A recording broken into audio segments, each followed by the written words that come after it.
Hey everyone, Brett Jackson with Heartland Turf. Just want to give you some quick instructions on how to water the yard after we've seeded or renovated, overseeded.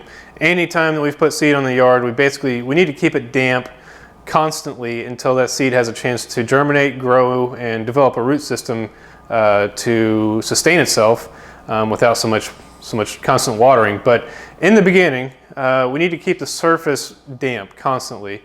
If that seed begins to germinate and grow and then it dries out, then it can easily kill it. It's really susceptible to dying at that point, so we can't allow it to dry out after we've begun watering. And so what we recommend is watering 3 times a day, and generally only for about 7 or 8 minutes per zone. And these are some basic guidelines.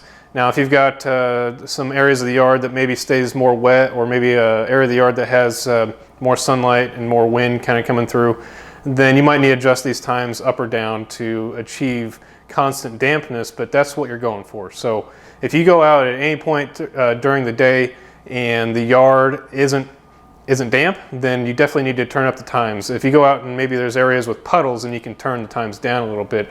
But don't adjust the times per day. What you want to do is turn the times down. So still want to keep 3 times a day, but maybe if you need to go up or down on the times, that's what you can do.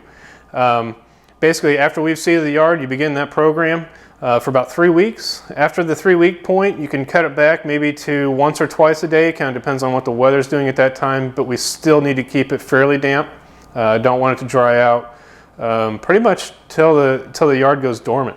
At some point, you can cut it back again till maybe 1 time a day, just before the yard goes dormant for the fall. So if you have any questions about any of this, feel free to call us. Our number is 913-238-9278.